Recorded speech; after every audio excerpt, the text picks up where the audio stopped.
Itong topic natin ngayong buwan is God's blessing. So iba yung rich, iba yung prosperous, iba yung blessed. Okay, nakailang turo na rin ako dito patungkol dyan. Pag ikaw prosperous, nagtatagumpay ka sa mga lakad mo, sa mga negosyo mo, sa mga plano mo.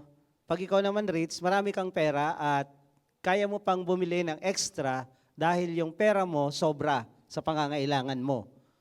Pag ikaw may utang, pag ikaw may babayarin, may mga arrears ka, may mga utang ka na sa bangko, bahay, lote, lupa, ano pa, kotse, may mga babayarin ka, tapos hindi mo yon bayaran agad dahil wala ka namang sapat na salapi para bayaran yon, umiikot lang yung puhunan mo, bayad utang, loan, bayad utang, credit card, hindi ka pa mayaman.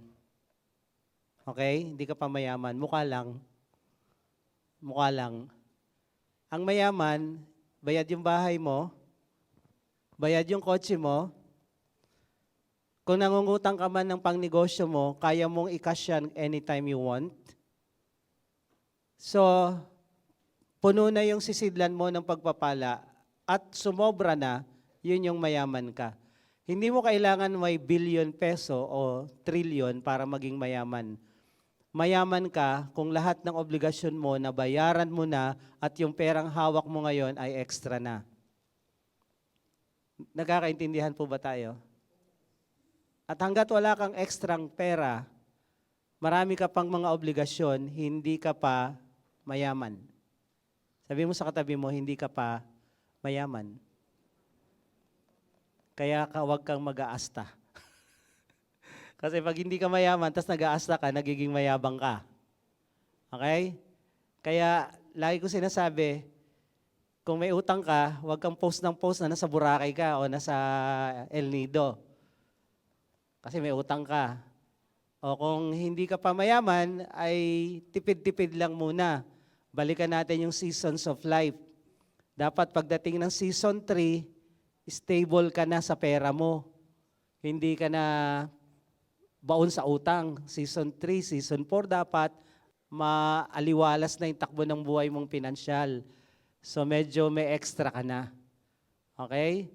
So kasi tayo, kalooban ni Lord na yumaman. Dahil God's blessing, ang sabi doon, when the Lord bless, He make that person rich. And He don't add sorrow with it. Pag pinagpala ka ni Lord, masaya ka, mayaman ka pa, at wala kang mabibigat na problema dahil sa pera. Yung iba, ang problema, walang pera. Yung iba naman, ang problema, ang daming pera. Kaya nga nagkakaso-kaso sila, di ba? So, ang pera, hindi yung meron o wala. Parehas lang yan na pwede kang mamproblema. So, ang blessing, masaya ka, may pera ka pa, at payapa ang buhay mo. Yun yung blessing.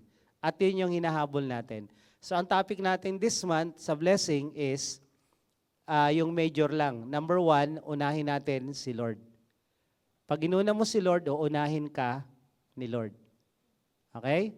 Tanungin mo yung katabi mo, inuuna mo ba si Lord? Kung hindi mo inuuna si Lord at pinipilit mo kay Lord na unahin ka, parang may budol na naman tayo dyan.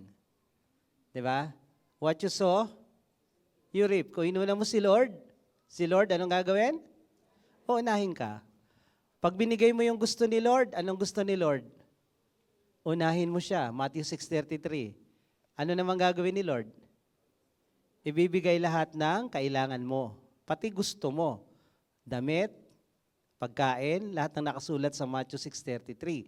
So, number 1 is unahin mo ang Diyos sa lahat. Dahil pag inuna mo ang Diyos, lagi kang priority ni Lord. Kahit saan ka magpunta, magugulat ka yung pabor ni Lord sumusunod sa iyo. Humahabol sa iyo. Kami, yung mga biyahe namin sa mga airports, magugulat ka. Lagi kami ang nasa unahan ng listahan ni Lord. Laging kami. Kasi inuuna namin siya. So pangalawa, ano yung pangalawa? Ano po yung pangalawa? Major ang pinag-uusapan natin. Generous giving. Iba yung giving, iba yung generous giving. May mga tao na dati, mga kakilala namin, tinawag nilang generous daw. Bakit generous? Kasi nagbibigay ng tithes. Faithful sa tithes. Teka lang, pag ikaw ba faithful sa tithes, generous ka na ba? Ha? Nagbibigay ka ng tithes. Hindi ka nagnanakaw, talagang binibigay mo buo. Generous ka na nun? Mamaya, pag-aaralan natin. By the way, ang tithes po kasi is 10%. At hindi generous giving ang tithes. Okay? Hindi generous giving yan. Ang taong generous, talagang kahit saang lokasyon mo siya ilagay. Mag-giving sa church, nagbibigay siya. May mga donation, nagbibigay siya. Pag may mga grupo-grupo na gathering, hindi siya nagpapahuli doon. Hindi naman siya mayabang. Generous lang talaga siya. At ang generous, hindi laging may pera. Kahit walang pera, pwedeng maging generous. So, ang topic natin is generous giving. Number 1, inuna natin yung sa tao.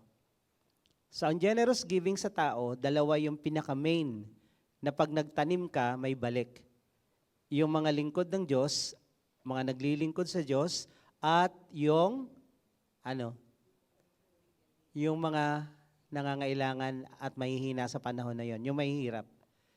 Pag itong dalawang ito, tinulungan mo, sigurado may balik sa'yo. Dahil pag binigay mo yung pera mo sa mga nangangailangan, nagkakautang si Lord sa'yo. At si Lord pag nangutang, hindi nagtatago, nagpapakita. Okay? Hindi ka iiwasan ni Lord kasi may utang siya sa'yo? Hindi. Yung iba, nagtatago pag may utang, pero si Lord hindi. Magpapakita siya sa'yo at babayaran ka niya ng 100 folds. Kaya pag si Lord may utang, sigurado pagpapalain ka dahil may utang si Lord sa'yo. So ngayon, ang topic natin is giving to God. Okay? Giving to God. So, pray muna tayo bago tayo magsimula. Let's bow our head. Panginoon, salamat sa umagang ito, sa buhay at kalakasan na binigay mo sa amin. Patuloy namin gagamitin ito para sa iyo.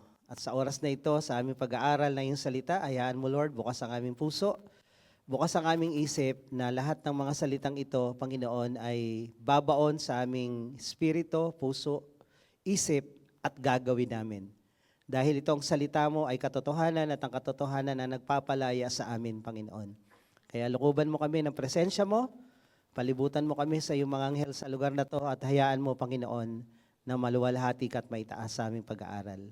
Lalabas kami dito, Panginoon, may bagong pananaw patungkol sa pagbibigay. Thank you, Lord. We give you praise in Jesus' name. Amen. Amen. Sige, palakpakan natin si Lord. Una, pagbibigay kay Lord. Proverbs 3:9-10. Pwede niyo po bang basahin? 1, 2, 3.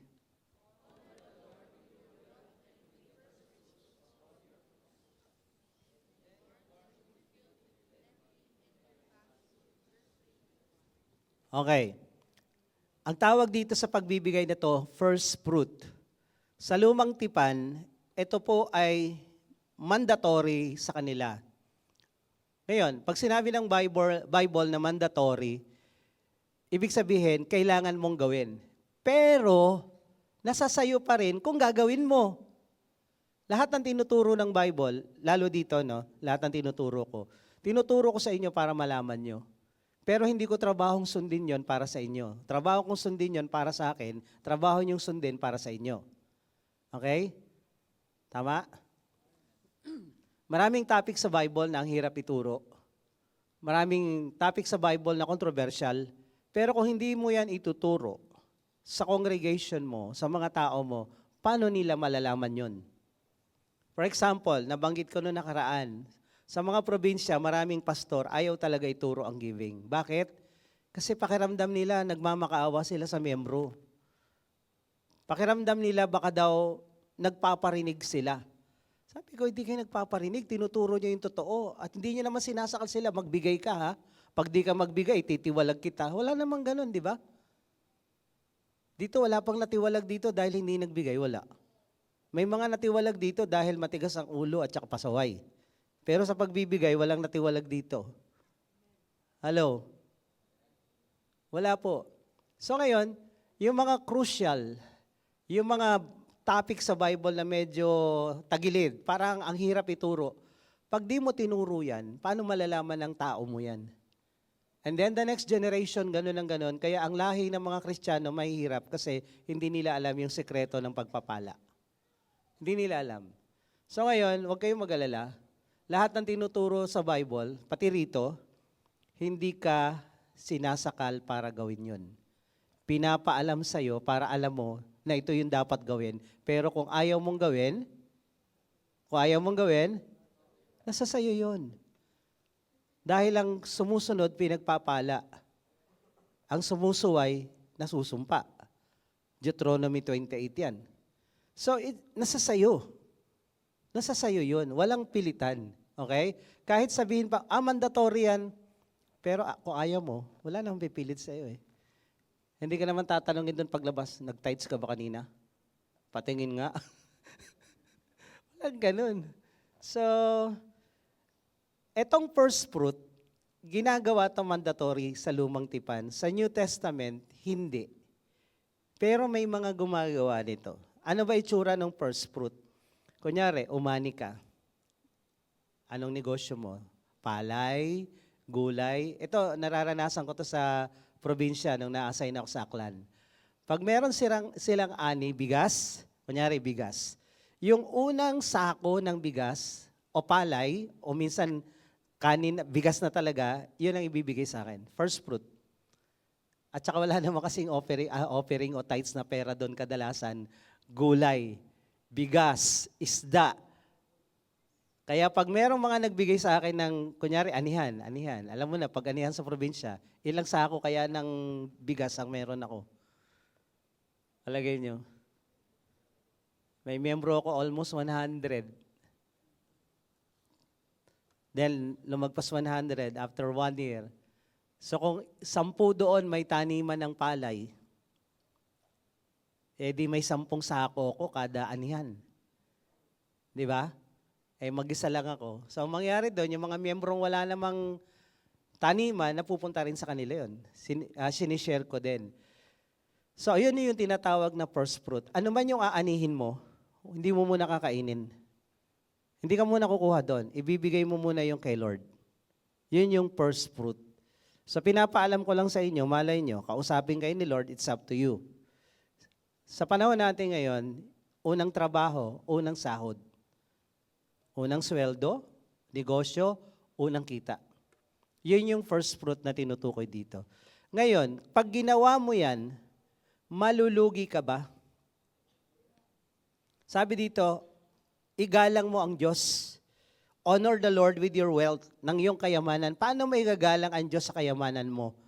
With the first fruit of all your produce. Lahat ng kinita mo, lahat ng inani mo, ibigay mo kay Lord, ginagalang mo ang Diyos, ina-acknowledge mo, Lord, sa'yo galing itong pagpapalang ito, kaya dapat lang unahin kitang bigyan.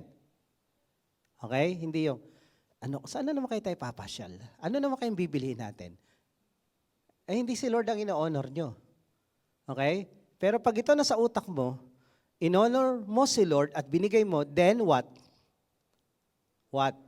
Your barns, yung lalagyan ng mga ani, yung bangko mo, yung bank account mo, yung refrigerator nyo, yung bodega nyo, yung stock nyo, sabi dito, your barns will be filled.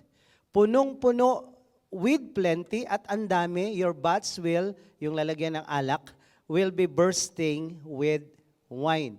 So yung sisidlan mo, laging puno. Pagtingin mo sa maintaining balance, hindi 100 pesos. Doon sa mga nagtatrabaho, di ba, ubusin natin, 1,000 itira. Yung iba 100 lang para lang di magsara yung bangko. Yun lang talaga survival series.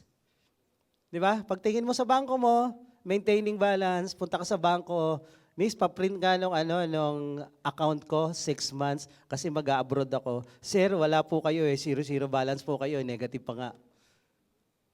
So hindi ganito ang itsura ng plenty. Ang plenty is, lagi namang 6 digits to. Pagbalik mo na naman, ay ba't naging 8 digits na? Wow, di ba? Yun. Umaapaw yung lalagyan mo. Kaya hindi yung tatawag yung bangko, Sir, negative na po kayo.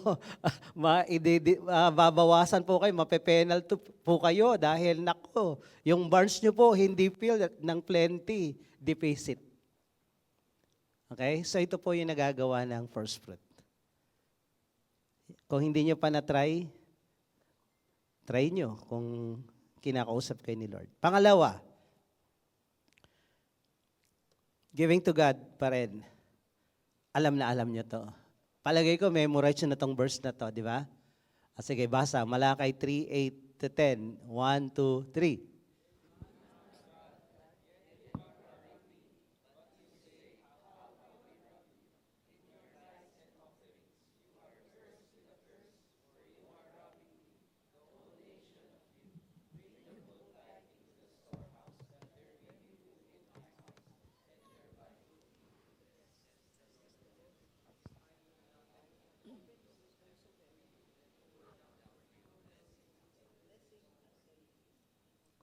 Okay, ano sabi? Ano yung tanong? Ang kwento ng Malakay, magmula doon sa, ito, inaaral natin sa discipleship, yung books of the Bible, tsaka yung messages sa bawat aklat.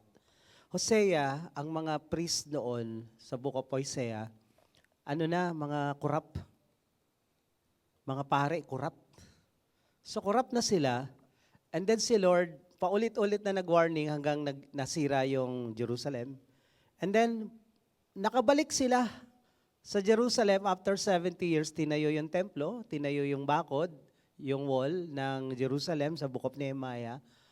And then, yung corruption, umulit. Ibang anyo nga lang, hindi na idolatry. Pero pera naman, corruption sa pera. And then pagdating ng Book of Malakay, malalang-malala na yung kalagayan ng mga priest, ng mga pare. Talagang pati yung offering na para kay Lord, hindi na nila binibigay pati yung taong bayan. Na dati, yung tithes and offering, hindi yan tinuturo, normal life nila yan eh. Kasi sanay na yung mga nauna sa kanila. Pero dito lumala. And then, between Malakay and Matthew, merong 400 years na katahimikan. Tumahimik si Lord. Alam mo, pag lagi kang gumagawa ng kasalanan at kalokohan, hindi ka nakakausapin ni Lord. Tatahimik siya, hindi siya kikibo. O, di ba? Tumahimik. Ganon. Pag lagi kang kinakausap ni Lord, tas di ka nakikinig, hindi ka natututo, hindi ka sumusunod, the day will come. Tatahimik si Lord at hindi mo na maririnig na kinakausap ka. At pag ikaw nakipag-usap kay Lord, hindi ka niya sasagutin. 400 years. Pasaway ang Israel ulit at nangunguna ang mga pare. Corrupt. Nasusuhulan ng mga pare. Nasusuhulan.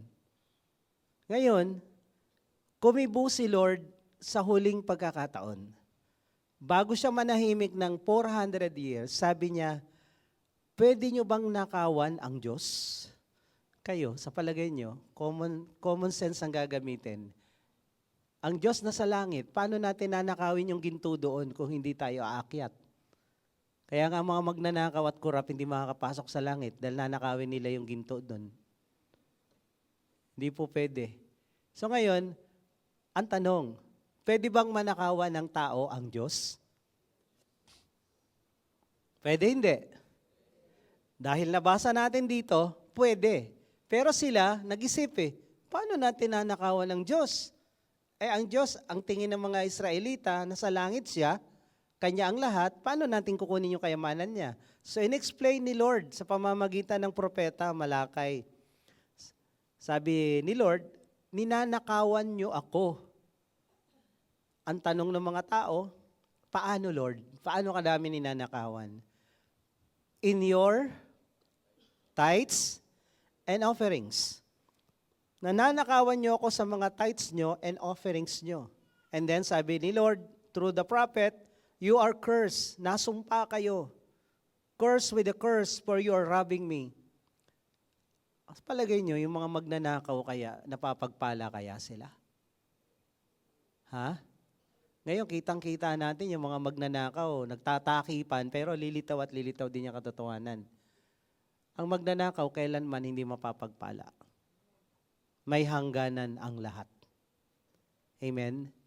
Pwede kang mag-enjoy ngayon, ilang buwan, ilang taon, pero lahat ng kasamaan may hangganan. Lahat. Walang exempted dyan. So ngayon, sabi ni Lord, nasumpa kayo, buong bansa, dahil ninakawan nyo ako. At ang sabi niya, ganito, bring the full tithe into the storehouse, that there may be food in my house. Dahil kayo nasumpa, gusto nyong mabago yung sumpa, baliktarin natin yung ginagawa nyo. Dalhin nyo yung buong tithes. Pag sinabing tithes, ilang percent? 10. So pag sinabing full tithe, ilang percent? Siyempre 10. Full. Yung buong tithes, 10%. Hindi ka pwedeng magbigay ng 9. Hindi ka pwedeng magbigay ng 8, ng 5. Kunyari, buto ng mangga. Buto ng mangga, hinati mo, ginawa mong kalahati lang. Hindi 10, ginawa mong 5%. Tinanim mo, tutubo yun? Wala kayong nakitang kalahati ng buto ng mangga tinanim mo, tapos nung tumubo kalahati lang din. Wala ganon. Yung nyog, tinanim mo yung buong nyog na ganon, hinati mo yung nyog, tapos nung tumubo, lahat ng bunga niya kalahati-kalahati din. Hindi tumutubo ang kalahati. Ang buong buto, ang tumutubo, buo. Ang tithes na hindi buo, hindi tumutubo. Dahil hindi tithes ang tawag doon. Hindi 10% yun. So ang sabi ni Lord, buo. Hindi, bawasan muna natin. Nakakaintindi naman si Lord eh. Alam naman ni Lord na nangangailangan tayo sa mga panahon na to. Huwag muna natin ibigay lahat. Next week na yung isa. 5 muna ngayon, 5 next week. Hindi tutubo yung kalahating buto. Kailangan buo. Sabi mo sa katabi mo, buo. And then, sabi ni Lord, pag binigay mo yung buo, merong magagamit sa tahanan ko, and thereby, put me to the test. Subukan niyo ako. Subukan niyo ako dito. First time si Lord nagpasubok, ayaw niya nang sinusubok siya. Pero when it comes to giving, sabi niya, subukan niyo ako. Try niyo lang. Says the Lord of hosts, if I will not open the windows of heaven. Sa isang bahay, ilan ang bintana? Ilan naman ang pinto? Pag sinabing bintana, yung nakatutok sa labas At pag sinabing pinto, hindi yung pinto ng siyara, pinto ng labasan ng tao at pasukan. Kadalasan, ilan ang pinto ng bahay? 2, di ba? 2. Yung front door, yung back door. Pero ilan ang bintana? Mas marami ang pinto sa bintana? Mga architect. Mga architect, engineer dito. Pag kayo gumawa ng bahay, mas marami pinto kaysa sa bintana. Ano mas marami? Bintana o pinto? Of course, bintana ang mas marami, hindi pinto. Nasubukan nyo lang may pinto sa second floor, third floor, palabas. Pero may bintana, di ba?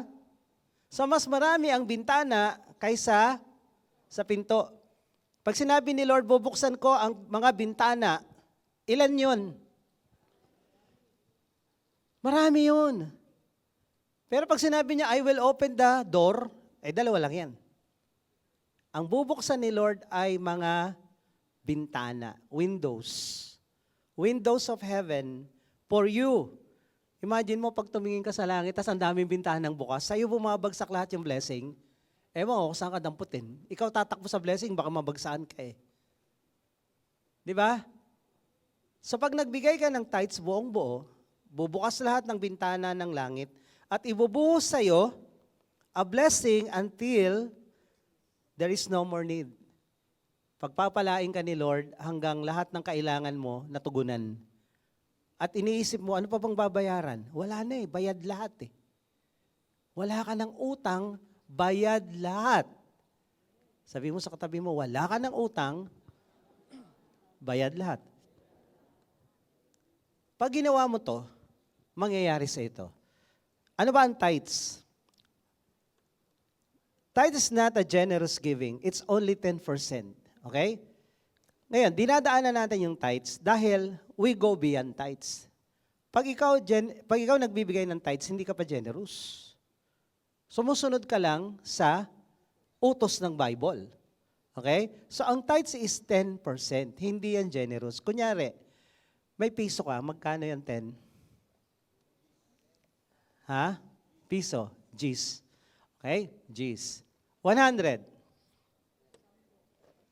May 100 ka, magkano ang tithes? 10 pesos. May 1,000 ka, 100. Mabigat ba yun? Mabigat yun? Di ba ang gaan? Kaya may mga nagtuturo ng mga kulto, yung mga yan, yung grupong yan, nagtuturo ng tithes yan, mga ikapo, Diyos ko po, ang hirap nun. Kung hindi mo kaya ang pinakamaliit, wala ka na, bagsak ka na. Dahil ang 10% is the smallest kind of giving. Kung ito hindi mo kaya, elementary, hindi nga to elementary, nursery, preschool to eh. Pag dito pa lang di mo na kaya ibigay yung piso mo, yung 10 piso mo, huwag ka na umasang mapagpala ka. Stop na tayo dyan. Stop na tayo dyan, huwag ka na mangarap. Okay? Kung 10% lang di mo pa mabigay, huwag ka nang mangarap o masenso. Period. Honest. Honest ako sa sinasabi ko. Huwag na. Nangangarap ka sa ulap. Kasi yung simpleng maliit na bagay, hindi mo mabigay, ang mapagkatiwalaan sa maliit, mapapagkatiwalaan sa malaki. Sa maliit, di ka mapagkatiwalaan eh. Huwag ka na umasa. Pero kung nangangarap kang umasenso, sino dito nangangarap umasenso? Taas ang kamay. Simulan mo dito. 10%. Okay? Pinakamaliit na giving. Ang problema sa 10%, pag pinagpapala ka na ni Lord, pwede bang magbigay ng tithes ang mga estudyante? Ha? Pwede? Mga youth, pwede ba kayo magbigay ng 10%? Kunyari, 20 baon mo. Magkano kay Lord? 2. Imbis na kay Lord ibigay sa kape. High school ka pa, nagkakape ka na. Ang mga nagkakape lang, yung mga nagpupuyat sa trabaho, ha? Pamilti-milti ka pa. Ikaw ang baon mo, 50. Ha? 5. Pag nakasanayan mo yan, estudyante ka, tapat ka na sa tithes, alam mo, masasanay ka, aasenso ka sa buhay. Aasenso ka sa buhay. Yayaman ka talaga. Ngayon, ito problema. Pag yumayaman ka na, hindi ka na 50, 20 pesos, meron ka ng 10,000 budget a week, no? May kano kay Lord? Ha? 1,000? Okay. Nagkatrabaho ka na ngayon. Ang una mong salary, agad 30, no? Lupit. 30,000 agad. Magkano kay Lord? 3,000? Ay, ang laki na Lord, ha? Dati 10 ka lang, ha? Dati 100 ka lang, ha? Ngayon, 1,000 ka na, Lord. Mukhang maabuso ka na, Lord. Na-promote ka ngayon. 50 ka na. 50,000 na kinikita mo. Kasi faithful ka sa tithes. Magkano na kay Lord? 5,000. Lord, umaabuso ka na. Laki na lang hinihingi mo, ha? Bakit malaki ang binibigay mo kay Lord? Dahil malaki ang binibigay ni Lord sa'yo. Kung ayaw mong bigyan ng malaki si Lord, magdasal ka, Lord, wag mong palakihin sahod ko. Araw-araw, Lord, maliit lang kasi ayoko magbigay ng malaki. May tama o maraming tama? Maraming tama tong taong to. Gusto niya maliit ibigay kay Lord, kaya liitan na lang sahod niya. Faithful, nagkaroon ng negosyo. Hindi na siya working, boss na siya. Kumikita na siya ng 100,000 a month. Magkano na kay Lord dyan? Ha? 10,000, Lord, sobra ka na, 10,000. Nagsimula lang tayo sa 10 piso, Lord. Naging 100, naging 1,000. Ngayon, 10,000 ka na, Lord. Bibigay nyo pa? Negosyante ka na? 10,000. Parang isang buwan sahod na yun ah. Eh natukso ka talaga, sumunod ka pa rin kay Lord, binigay mo. Aba, kumita ka na ng $250,000 a month ngayon.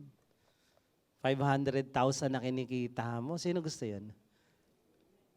500,000 pataas. Ay magkano kay Lord? Ha?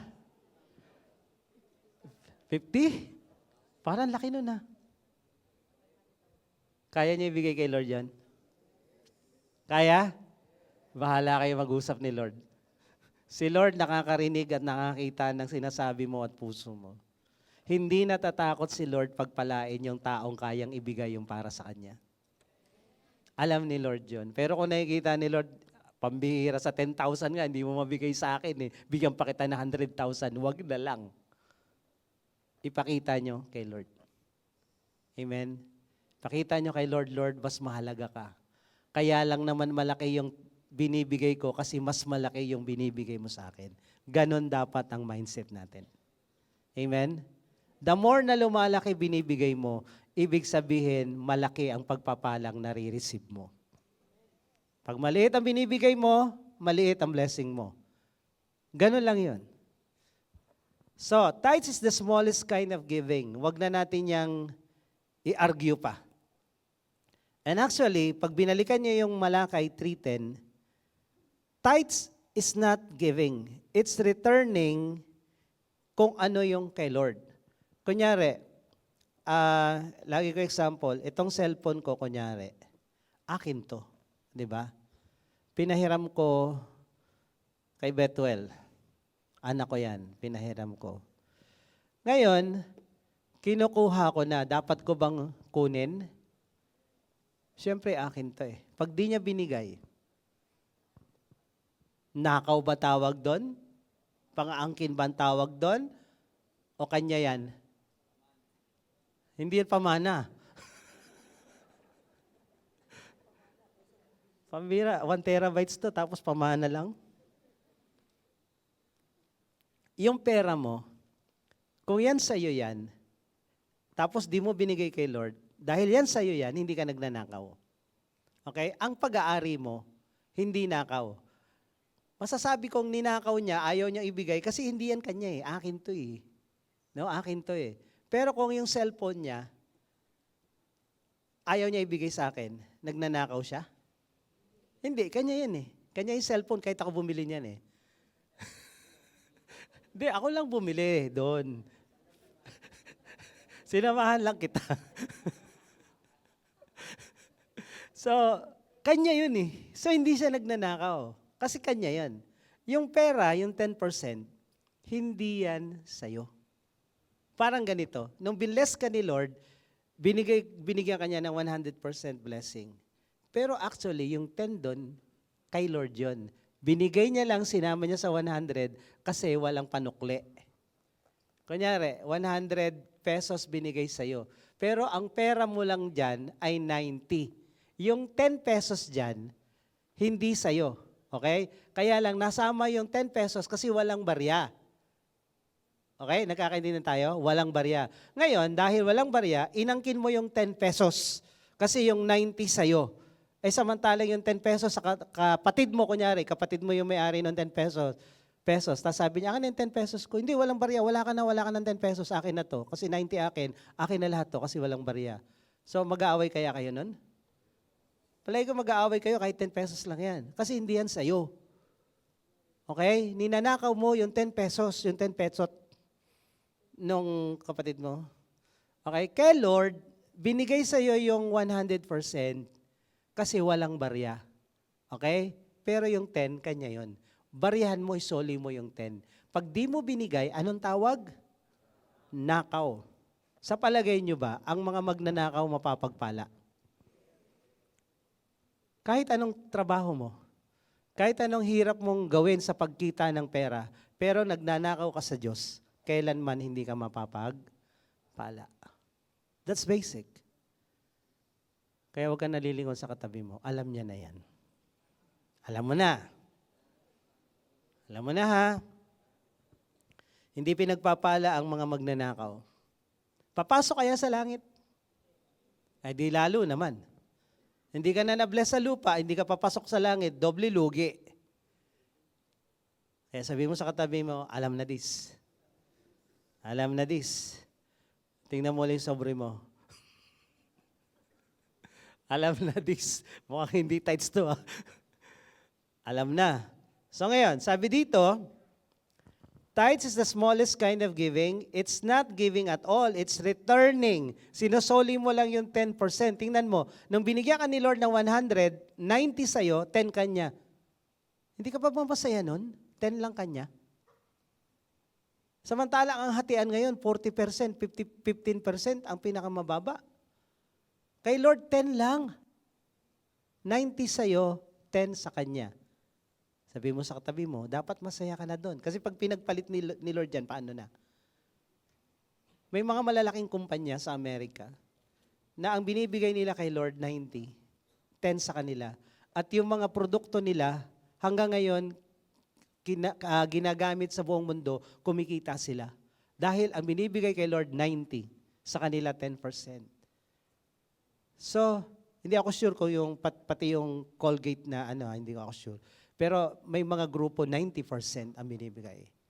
90% kay Lord. So, ang tithes ay para kang nag-tax sa gobyerno ng langit. Sino taga-langit dito? Kung taga saan ka, doon ka nagtatax. May natanungan kami na mga dealer ng mga sasakyan. Dati, yung mga, alam niyo ba, yung mga pick-up, nagbagsak presyo yan last year. Yung mga pick-up na Ranger, tsaka yung kay Brother Joey, Raptor. Bagsak presyo yan. Ngayon, nako, ang sabi, wala na po kasing pera, kailangan nilang mangolekta ng tax. Nagtaasan lahat bigla, kahit yung mga lumang stock. So, ang tax na ngayon sa gobyerno ay grabe. Kasi kailangan mag-ipon ulit ng pera. So ang tax sa langit, 10% lang kasi taga-langit tayo. Ngayon, ang tax sa Japan at sa Amerika ay sobrang lalaki. Pero ano naman ang pakinabang nila sa tax nila? Kahit nakapikit ka maglakad sa karsada, hindi ka madadapa kasi walang lubak, walang hukay. Dito, dilat na mata mo, nalalaglag ka pa.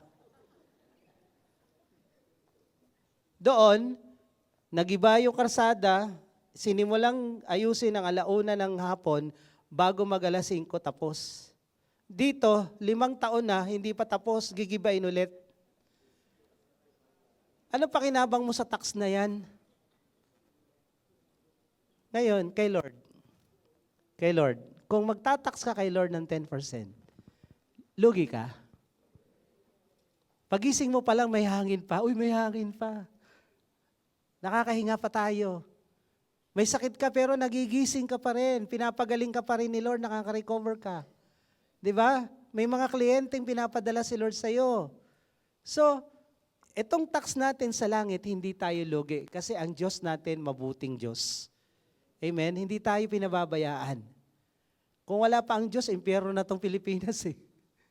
Buti na lang may Diyos pa tayo. Siya na lang yung pag-asa natin sa bansang ito. Amen? So, lastly, giving is a test of allegiance and worship. Pag ikaw nagbibigay, pinapakita mo sino ang Diyos mo. Dito sa Colossians 3:5, sabi dito, put to death, therefore, patayin nyo o alisin nyo, put off sa ibang translation, what is earthly in you, yung makamundo sa inyo, tanggalin nyo na, sexual immorality, impurity, fashion, evil desire, yung mga pagnanasang hindi makadiyos, tanggalin nyo na. And covetousness. Ano yung covetousness? Thou shall not covet, sabi sa 10 Commandments. Thou shall not covet your neighbor's property, your neighbor's wife, wag mong aangkinin yung hindi sa'yo. Covetousness is pag-aangkin ng hindi sa'yo, pagnanasa na kunin yung mga bagay-bagay na hindi naman talaga sa'yo.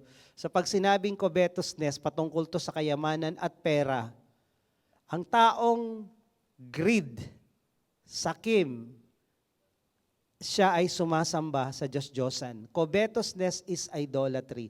Ang pagmamahal sa salapi ay pagsamba sa Diyos-Diyosan. Sinong Diyos yung sinasamba? Matthew 6:24, sabi dito, no one can serve two masters.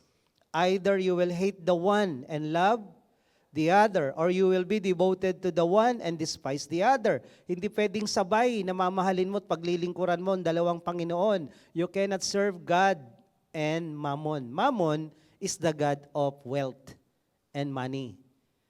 So, hindi ka pwedeng maglingkod sa Diyos at naglilingkod sa pera. Hindi pwede. Dahil ang paglilingkod sa pera ay pagsamba sa Diyos-Diyosan.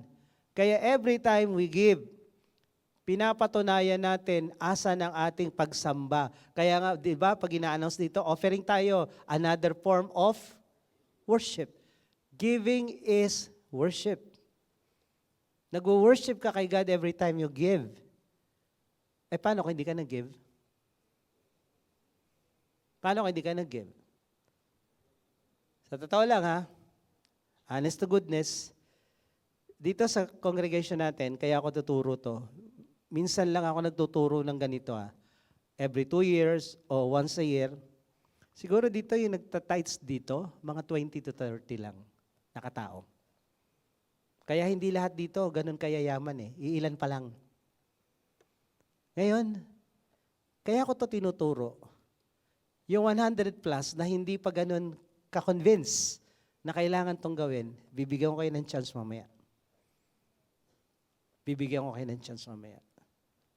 Dahil, huwag naman kayo maiwan. Kami yung mayaman na, kayo hindi pa. Sabihin mo sa katabi, huwag kang magpaiwan, huwag kang pumayag.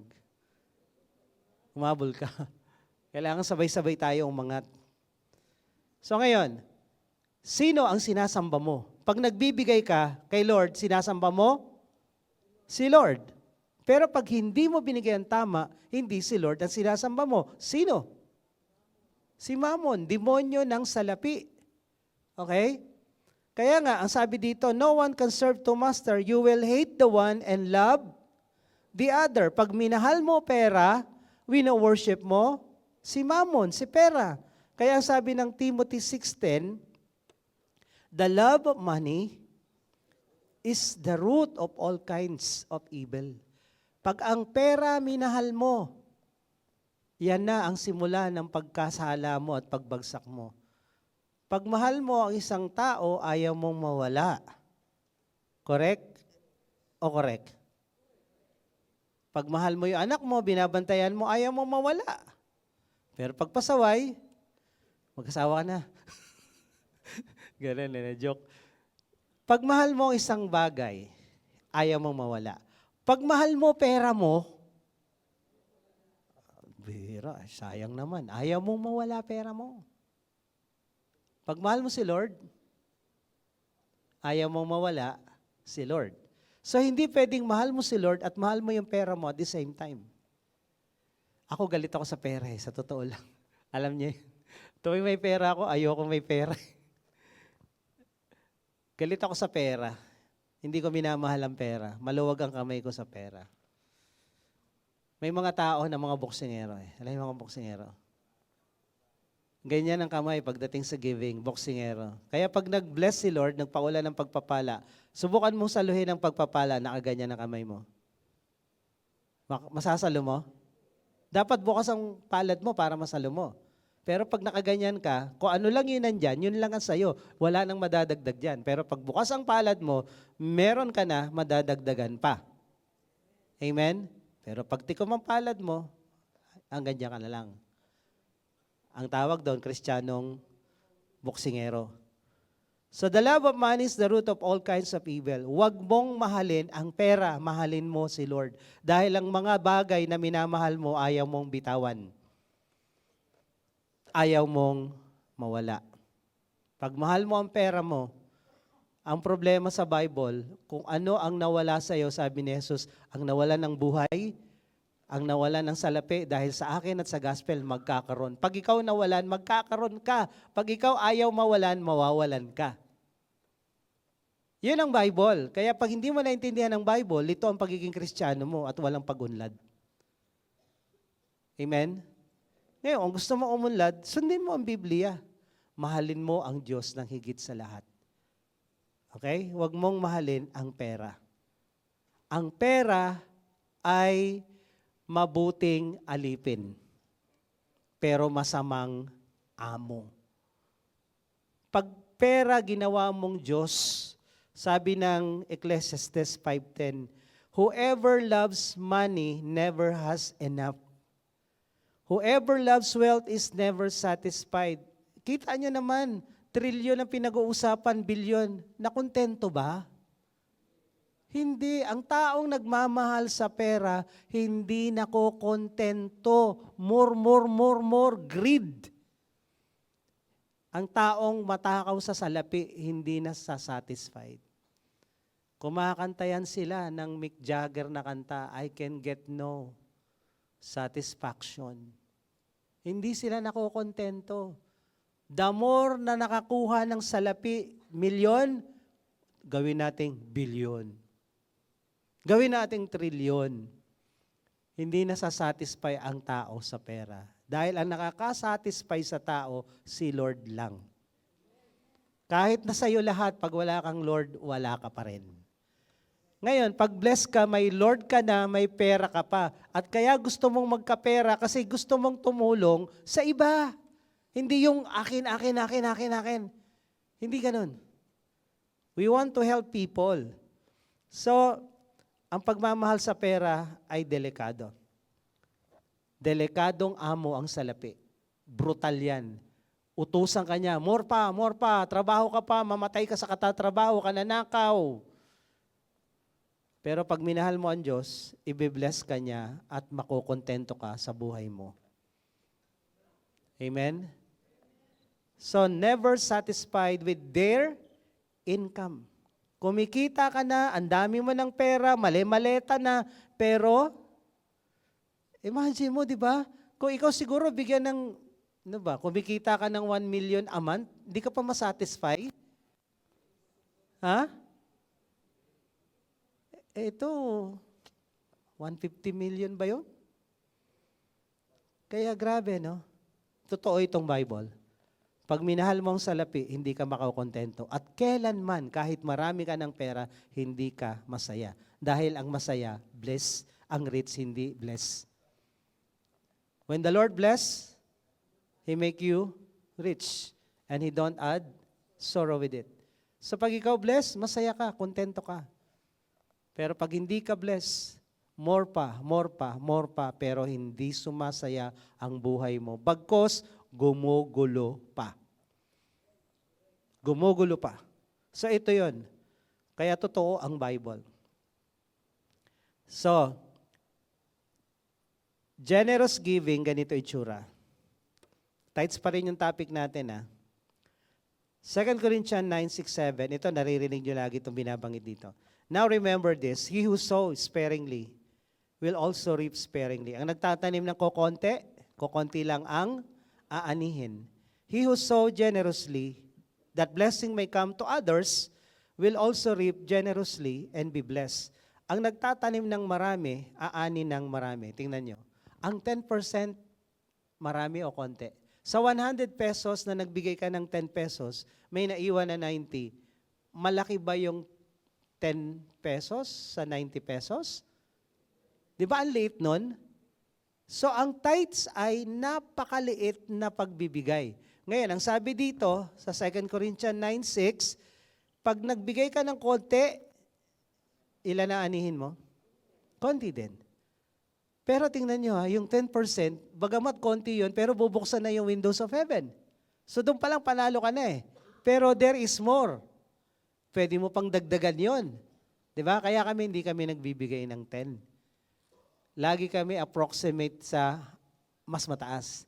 Pag nagkwentahan at di mo ma-identify yung 10, taasan mo na, doon ka na sa sobra kaysa naman kulangin ka. So ganun talaga ang bilangan.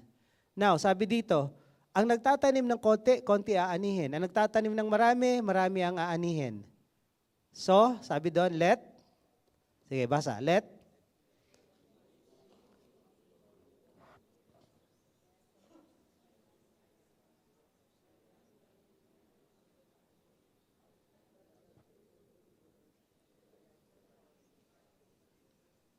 hindi tithes ang tinutukoy dito. Offering to. Kung sa tithes, hindi ka magde-decide kung ilang percent ang ibibigay mo. It is specified na 10. Pero pagdating dito, let each one give thoughtfully with purpose. Anong purpose mo? Bakit ka nagbibigay? And decisionan mo sa puso mo, magkano ibibigay mo. Ikaw mag-decide. Kung nagbigay ka na ng 10%, magbibigay ka pa ba ng additional na 5, o 1, o 2, o 3%? Bahala ka, decisionan mo. And then, not grudgingly, hindi umaangal at hindi napipilitan dahil God loves a cheerful giver. Gusto ni Lord yung nagbibigay ng masaya, hindi napipilitan. Hindi tithes ito. Beyond tithes to. Sa tithes, hindi ka magde-decide ng 5% ay bibigay 10 o 9%. Hindi, 10% talaga yan. Maliit na yan basic yan Pero when you go beyond, lumagpas ka sa 10, nabigay mo na yung 10, mag-offering ka pa, ikaw na mag-decide magkano gusto mong idagdag. Kung gusto mo ng marami, di marami ibibigay mo. Pag gusto mong konti lang di konti lang ibigay mo. Sino magde-decide? Ikaw. Sa tithe, sino nagde-decide? Ikaw din? Si Lord. Nagets nyo, kaibahan? Kasi pag mali yung intindi natin dito, hindi tayo mapapagpala. Okay? So, may mga argumento sa tithing na ang tithes daw ay under the law. At ang sabi nitong mga pastor na to na hindi naman nag-aral, wala na tayo sa ilalim ng kautusan. Under grace na tayo. So tanong, kailan ang law binigay? Anong aklat? May Pentateuch, di ba? Genesis, Exodus, Leviticus, Numbers, Deuteronomy. So saan dito sa book na to binigay yung law kay Moses? Kailan si Moses nag-exist? Sa Genesis ba o sa Exodus? Si Moses ay pinanganak sa Exodus. At nung lumaki na siya, edad 80, binigay ni Lord yung batas sa Exodus. So ang batas ay saan? Exodus. Doon din yung batas ng pagtatites binigay sa Exodus. So ang sabi nitong mga pastor na to at ibang mga impostor, ang tithes ay batas binigay. Doon lang daw. So, ang Genesis, under the law o hindi?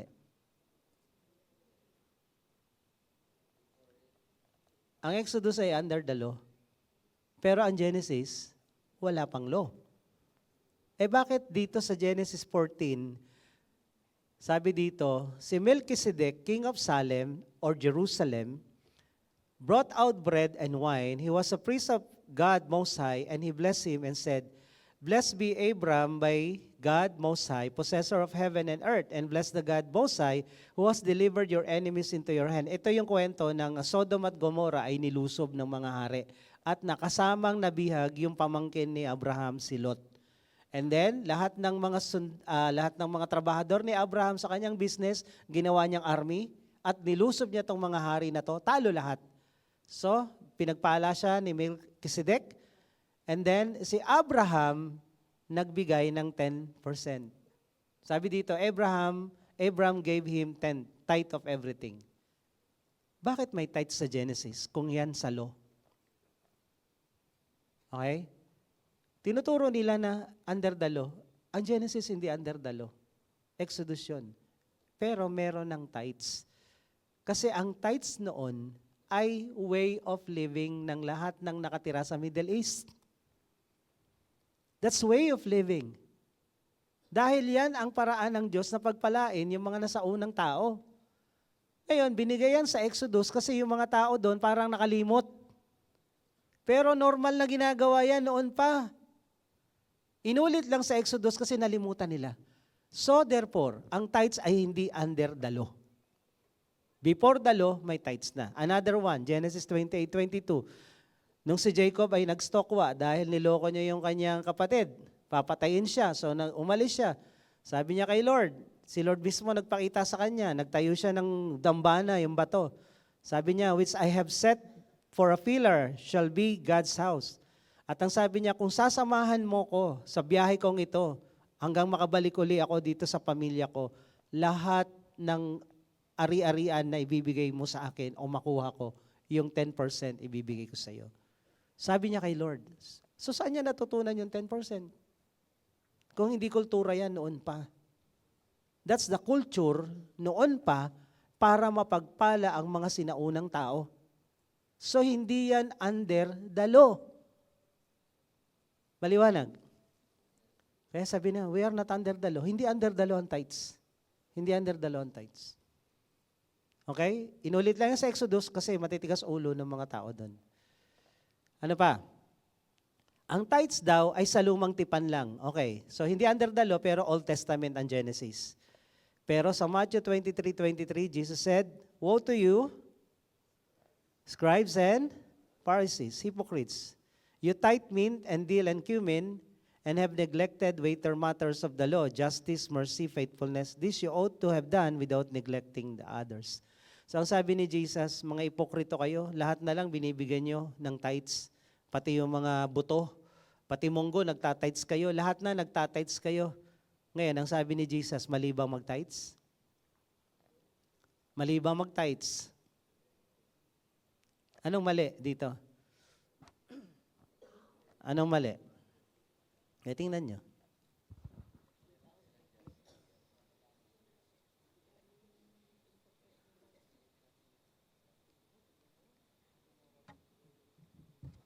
Ang mali, yung pinaka-importante, yun ang kinalimutan nila.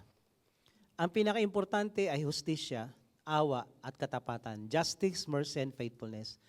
So sabi ni Jesus, ito dapat yung una nyong gawin. Huwag nyo rin kalimutan yung iba, yung pagtatites. So tama yung pagtatites. Pero ang binigyan nila ng focus, yung minor, hindi yung major. Luke 18:12. Sabi dito, I fast twice a week. I give tithes of all that I get. Sabi nung mayaman. So, ang tithing ay ginagawa pa rin sa New Testament. Dahil ang tithing ay way of life ng mga taga-Middle East. Okay? Ngayon, hindi yan under the law, hindi yan Old Testament, yan ay panghabang panahong sistema ng Diyos para ang tao mapagpala. Kung susundin mo, matitikman mo yung pangako. Kung hindi, hindi mo matitikman. At hindi yan pinipilit kanino man. It's your choice if you want to be blessed or not. Offering, dito tayo magtatapos. Deuteronomy 16:17. Each one of you must bring a gift in proportion to the way the Lord your God has blessed you. Ano daw? Ano daw ang offering? 10%? Hindi. Ilan? Kung malaki ang blessing ni Lord sa'yo, gaano kalaki offering mo? Malaki din, dapat. Kung maliit ang blessing ni Lord sa'yo, maliit din, pero desisyonan mo pa rin. So, hindi proportion. Kaya nga pag may mga sharing dito sa church, hindi pwedeng pare-parehas ang amount. Dahil ang blessing ni Lord sa bawat isa hindi naman pantay. Kunyari, lahat tayo magdo-donate ng 300 pesos para bumili ng ganito. Pati yung mga youth tsaka mga kids, 300 pesos. Tapos ikaw kumikita ka ng 300 million a month. Lugi naman kami noon. Di ba? So depende sa laki ng pagpapala ang isi-share mo. Kaya tanggalin nyo sa kukote, pantay-pantay dapat ibigay. Hindi pantay-pantay yun, panggugulang yun. Pag may amount kang binigay sa sharing, hindi yun pantay-pantay, nanggugulang yung mayaman doon. Kasi pati yung mahirap, yun ang amount. Yung mayaman, yun din amount. Hindi ganun si Lord. Si Lord, kung malaki pera mo, malaki bigay mo. Pag maliit, maliit din. Ang sukatan ganito, give and it will be given to you. Magbigay ka at ikaw ay bibigyan, siksik, liglig, umaapaw, walang sukat, kalagyan. For with the measure you use, it will be measured back to you. Kung anong sukatan na ginagamit mo, yun din ang sukatan na gagamitin sa'yo. Konti binigay mo, ilan ang balik? Konti din. Malaki binigay mo, malaki din. So it's up to you. It's up to you. Walang pilitan dito. Maliwanag po ba? It's up to you. Gusto mong ma-bless. Dahil, sabi ng Proverbs 11:24, 25. Sige, kayo naman magbasa.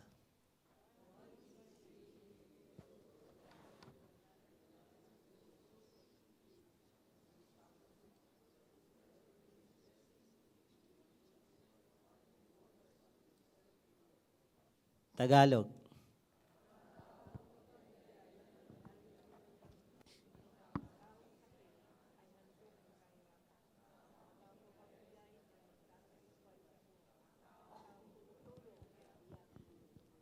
Naintindihan niyo ba? Ang taong mapagbigay, lalong yumayaman.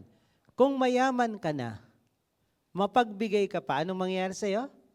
Lalo kang yayaman. Kung hindi ka mayaman, naging mapagbigay ka. Maliwanag, di ba? Simpleng-simple. Ngunit, ang taong sakim ay hahantong sa kahirapan. Mayaman ka, pero madamot ka. Anong mangyayari sa'yo? Maghihirap ka. Ang taong mapagbigay ay magtatagumpay. Sa buhay, ang taong tumutulong ay tiyak na tutulungan. Ngayon, ito ang kalooban ni Lord sa bawat Kristiyano.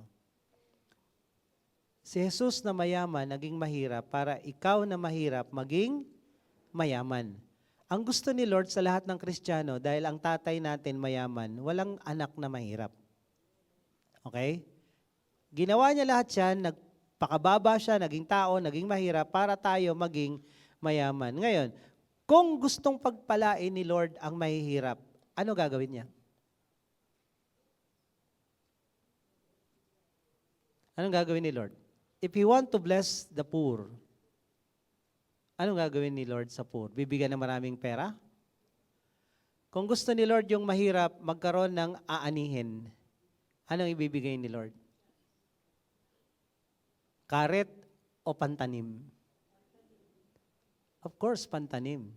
So if God wants to bless the poor, ang sabi dito, ang mapagbigay, lalong yumayaman. Kung gustong payamanin ni Lord ang mahihirap, anong gagawin ni Lord?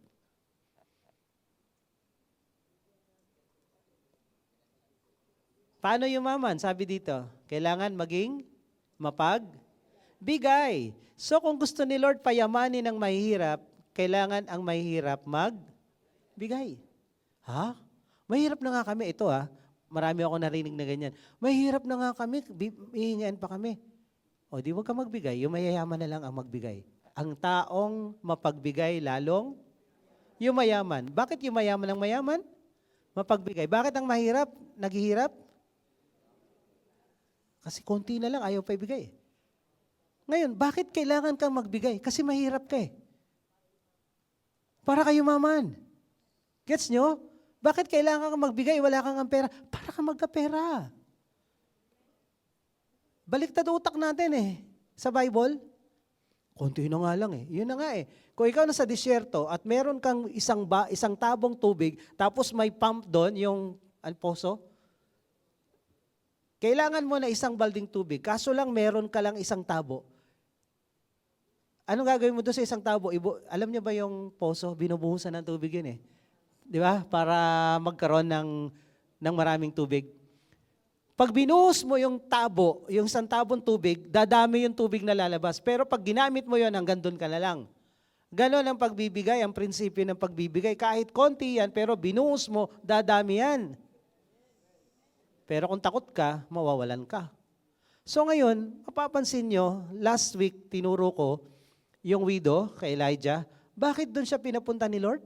Sino nangangailangan? Si Elijah o yung widow? Yung widow. Gusto ni Lord tulungan yung widow na mahirap. If God wants to help the poor, gusto niya yung poor magtanim. Dito, Luke 21, Nanonood si Jesus sa offering ng mga tao doon. Yung widow, sabi dito, I tell you, this poor, binanggit yung word na poor na, widow pa, nagbigay ng todo. Bakit ang mga example sa Bible, ang nagbibigay yung mahihirap? Kasi ang gustong patunayan ng Lord, gusto kong pagpalain ng mahihirap. Dahil ang yumayaman, ang nagbibigay, lalong yumayaman. Sa palagay nyo, after nagbigay nitong widow na to, mahirap pa rin kaya siya? Walang nakasulat, pero sa palagay ko, pinagpala ng Diyos na to. Ito pa, ang Macedonian Christians, mahihirap na, pinipersecute pa, pinapatay pa, ang dami pang problema. Sabi dito, in the severe test of affliction, their abundance of joy, their extreme poverty. So ang pagiging generous, wala sa dami ng pera. Kahit mahirap ka, pwede kang maging generous. Itong isa, may 1,000, nagbigay siya ng 100. Ikaw, 10 piso, binigay mo yung 10 piso lahat. Sino ang generous? Ha? Yung nagbigay ng 10 piso. Todo eh. So ang generosity, wala sa laki ng binigay. Sa binibilang ni Lord, magkano yung naiwan sa'yo? Kahit ang laki ng binigay mo, pero mas malaki na iwan, hindi ka generous. Eto, maliit binigay, pero walang naiwan, todo bigay. Generous itong isa. Ganon ang generosity. So itong Macedonian, sabi dito, extreme poverty, overflowed in wealth of generosity, pero kahit hirap na hirap silang daming problema, nagbigay ng todo. They gave according to their means, as I can testify, beyond. Higit pa sa kanilang kakayanan. So if God wants to bless the poor, He wants the poor to give. Kung ikaw may utang at wala kang pera, ang gusto ni Lord magtanim ka. Ngayon, kung hindi ka magtanim, wala namang problema kay Lord. Mawawalan ba si Lord? Sa palagay nyo, anong mapapala ni Lord kung magbibigay ang mahihirap? May mapapala siya? Wala. Kung mag-offering tayo dito at panay mahihirap lang magbibigay, palagay nyo, makakabayad kaya tayo sa renta rito? Hindi makakabayad. Bakit kailangan nating magbigay ang mga poor? Hindi para dito, para sa inyo. Naintindihan nyo? Kasi hindi makakabayad sa renta rito kung ang mga poor lang ang magbibigay. Kaya lang gusto ni Lord yung poor mabless. That's the point. Gusto ni Lord mabless. Yung mga youth, pag nag-offering ba yung mga youth na yan, makakabayad tayo ng renta rito? Yung mga kids. Lalo na. Pero pag sila nagbigay ng tithes, sino nabibless? Tayo, yung church? Hindi, sila. Gets nyo to? Ang pagbibigay hindi para sa church, ang pagbibigay para kanino? Sabi mo sa katabi mo, para sa iyo. Dahil hindi nakakatulong ng malaki ang pagbibigay na galing sa maliliit, sa mga youth at sa mahihirap. Ang nabibless at natutulungan dyan, ikaw mismo na nagbigay. Dahil it is more blessed to give than to receive. So, dito tayo magtatapos ulit. Ang taong mapagbigay, lalong yumayaman. Kung mayaman ka na, yayaman ka pa. Kung hindi ka pa mayaman, this is your opportunity to become one. Ang taong madamot kahit mayaman naghihirap. Ang taong walang pera, nagsimulang maging generous, aasenso buhay niyan. Wait ka lang, after 1 year, eat my dust. Tingnan mo na lang kung saan tayo magkita-kita. So sino dito gusto umasenso buhay? Taas ang kamay. Tayo. Now, the question is, yung ibibigay mo, mag-offering tayo ngayon, magta-tithes and offering tayo ngayon. Kaya ako to tinuro, bihira ako tong gawin. Hindi ko to ginagawa every month, once a year or twice a year, o once a year o every 2 years ko lang to ginagawa. Bakit ko to ginagawa? I want every person na umaten sa Juhiya mapagpala. Nalulungkot ako pag may nababalitaan ako sa ganito, walang pambayad, sa ganito, walang pambayad, sa ganyan. Hindi dapat ganun eh. Ang mga Kristiyano hindi nangungutang, dapat tayong nagpapautang. Sabi ng Bible yan. Hindi tayo ang buntot, tayo ang ulo. Hindi tayo ang nagmamakaawa, tayo ang naawa. Okay? So ngayon ang tanong, after nating aralin tong giving na to, yung pagbibigay mo ba tama? Tama ba? Are you giving the whole tithes? Buo ba yung binibigay mo? And after giving the 10% ng natatanggap mo, baon man yan, allowance mo man yan, sahod mo man yan, kinita mo sa negosyo yan, after ng 10%, gusto mo pang mag-add pa, adds on sa offering, binibigay mo ba yung the best para kay Lord? So, nasa sayo. Lahat ito, hindi ito pilitan. Kusang loob ito. And then, mapapatunayan mo na lang after few months, 1 month. Yung iba nga dito, kababago lang, then nag-try ng tithes, nagte-testimony sila, totoo. Totoo. So, may mga ganun dito. So, ngayon, kung hindi mo pa na-try, you miss a lot. I-try mo kaya ngayon. Okay? Pero kung may mga first-timer dito, hindi po kayo kasali. Hindi po kayo required, okay? Kung may mga first-timer dito. Para lang ito sa mga datihan na. Ngayon, kung gusto nyo lang din i-try, it's up to you. Pero hindi po kayo pinipilit. Hindi kayo in-encourage na magsali. Meron po bang first-timer? Taas ang kamay. Sige po. Taas po kami ng mga first-timer. Ayan. Sige. So, hindi po kayo required. Pero kung gusto nyo i-try, pwede naman. So, yung mga first-timer po, habang nag-offering kami, inaanyayahan ko na rin po kayong bumaba dito. Ipagpipray ko po kayo. Pakisamahan na lang ng mga nag-invite. Okay? So, i-ready natin yung ating mga tithes and offering. Sa mga first-timer, pwede naman kayong bumaba dito habang ako'y nagpipray. Sige, taas natin kay Lord yung mga sobring yan, bit-bit nyo. Panginoon, tinataas namin sa iyo ang aming offering, aming tithes. Ito ay simbolo na ikaw ang Diyos na sinasamba namin, hindi si Mammon. Ang mga mahal namin, ayaw naming bitawan. Hindi namin mahal ang salapi. Ikaw ang aming mahal, ayaw ka naming bitawan. Mawala na lahat, wag lang ikaw, Panginoon. Kaya dalangin ko, ayusin mo utak namin, puso namin, sa mga prinsipyo ng pagbibigay. Matutunan po namin na hindi kami ang nawawalan, kami ang nagkakaroon. Sa pagbibigay namin, kami ang nabibless. It is more blessed to give than to receive. If we want more blessing, more giving. Kaya Lord, I pray na mabago ang aming pananaw na hindi ito, Lord, kawalan sa bawat isa, kundi ito ang susi ng pagpapala mo. May bigay po namin yung kompletong tithes at yung offering namin, may bigay namin yung the best para sa iyo.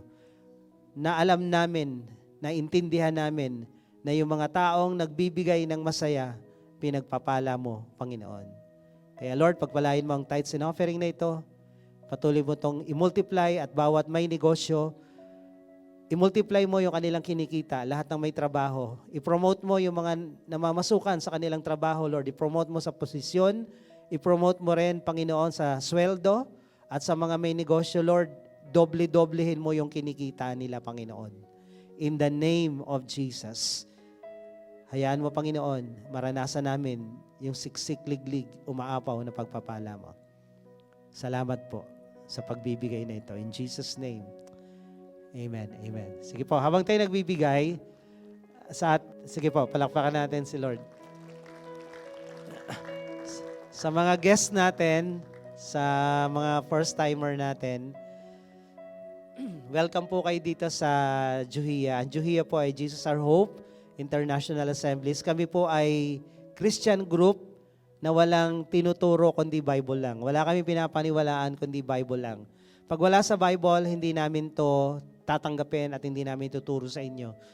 If you have noticed, lahat ng mga tinuro ko kanina may supporting verse, may supporting documents na yan, nasa Bible yan. Hindi tayo nanloloko ng bubudol dito. Nasa Bible yan. Ngayon, pag wala sa Bible, huwag niyong paniwalaan. Pag nasa Bible, tanggapin niyo. So bilang Christian group, naniniwala kami sa Bible lang at kay Jesus lang.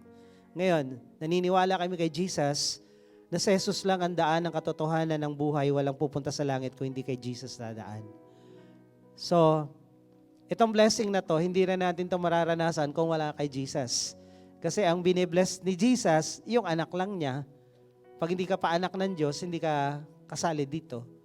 So, paano ba maging anak ng Diyos? Sabi ng John 3:16, gayon na lamang ang pag-ibig ng Diyos sa sanlibutan. Ibinigay niya ang kanyang bugtong na anak na si Jesus kaisa-isa upang kung sino mang sumampalataya ay hindi mapahamak bagkos magkaroon ng buhay na walang hanggan. Sabi ng John 1:12, ang sino mang tumanggap sa Kanya, binigay si Jesus, kailangan tanggapin. Ang sino mang tumanggap, bibigyan ng karapatang maging mga anak ng Diyos. Itong blessing para sa mga anak lang ng Diyos to. So kung tatanggapin niyo si Jesus, kasali na po kayo sa listahan nito. Gusto niyo ba? So magpe-pray tayo. Pe-pray po tayo. Lahat tayo yumuko at pumikit. And pwede ba natin itaas yung isang kamay natin sa Diyos? Tanda na kinikilala natin siya bilang Panginoon at tagapagligtas. Sumunod kayo sa panalangin ito. Sabihin niyo, Panginoong Jesus, Panginoong Jesus, sa oras na ito, sa oras na ito, ako po'y lumalapit sa iyo. ako po'y lumalapit sa iyo. Nagpapakumbaba. Nagpapakumbaba. Inaamin ko, Inaamin ko, ako isang makasalanan ako isang makasalanan at wala akong magagawa at wala akong magagawa para iligtas, para iligtas, ayusin ayusin, o baguhin o man baguhin man ang aking sarili. ang aking sarili. Ngunit Panginoon, Ngunit, Panginoon, ako po'y nananampalataya ako po'y nananampalataya, kaya ka namatay sa kaya ka krus namatay sa krus, ay para tubusin ako, ay para tubusin ako, linisin linisin at at patawarin patawarin sa lahat-lahat sa lahat-lahat ng mga kasalanan ko. ng mga kasalanan ko.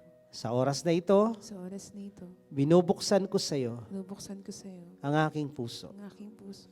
Pinapapasok kita, Napapasok kita, tinatanggap kita tinatanggap kita bilang aking Diyos, bilang aking Diyos, Panginoon Panginoon, at at tagapagligtas tagapagligtas ng aking buhay. ng aking buhay. Salamat po Salamat po sa pagpapatawad sa mo pagpapatawad mo at sa buhay na walang hanggan at sa buhay na walang hanggan na natanggap ko na natanggap ko sa oras na ito. sa oras na ito. Ito po ang aking dalangin Ito po ang aking dalangin sa pangalan ni sa Jesus. pangalan ni Jesus. Amen. Amen. Pwede na po ibaba nyo yung kamay nyo, patuloy lang tayong nakayukot, nakapikit. Lord, dalangin ko sa lahat ng lumapit dito sa harapan. Ngayon, mga anak mo na sila. Yung blessing na pangako mo ay kasali na sila dito. Kaya I pray, ano man yung sitwasyon nila sa buhay ngayon, dalangin ko na itong araw na to ang turning point sa kanilang buhay. Hayaan mo na hindi ito ang huling pagpunta nila rito, bagkos ito yung simula ng maraming linggo na lalapit sila sa iyo dito, lalago at makikilala ka pa nila ng lubusan sa tama at Bibliyang kaparaanan. Patuloy mo silang pagpalain, hayaan mo, Diyos, na yung mga pangakong narinig kanina ng pagpapala, matikman na nila ngayong linggong ito. At sa lahat ng nandirito ngayon, Panginoon, ng mga anak mo, this is our inheritance. Tagapagmana kami ng kayamanan mo. Kaya I pray, Lord, maging masunurin kami, ilagay ka sa sentro ng buhay namin, unahin ka lagi.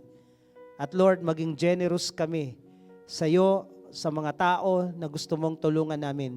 At hayaan mo, Lord, yung pangakong yan, the Word became flesh among us. Maging totoo ito, maranasan namin sa buhay namin na talagang totoo yung mga pangakong yan. Umapaw ang pagpapala mo sa lahat ng sisidlan namin. Yung mga bank accounts, Panginoon, hindi maintaining balance. Yung mga bills, Panginoon, bayad lahat. Yung mga utang, Panginoon, bayad lahat. Yung mga obligation, bayad lahat. At Lord, lahat dito magkakaroon ng sariling bahay at lupa at sariling sasakyan. In Jesus' name. In Jesus' name. Kaya salamat, we speak your blessing for the whole Juhia. For the whole Juhia, Panginoon, hayaan mo, O Diyos, Juhia masinag, ay makikita ng mga kapitbahay namin at mga nakakakilala sa amin na mga anak mo talagang pinagpala. Kaya salamat, Lord. We give you all the praises and honor and glory sa lahat ng blessing na ito. In Jesus' name we pray. Amen. Amen.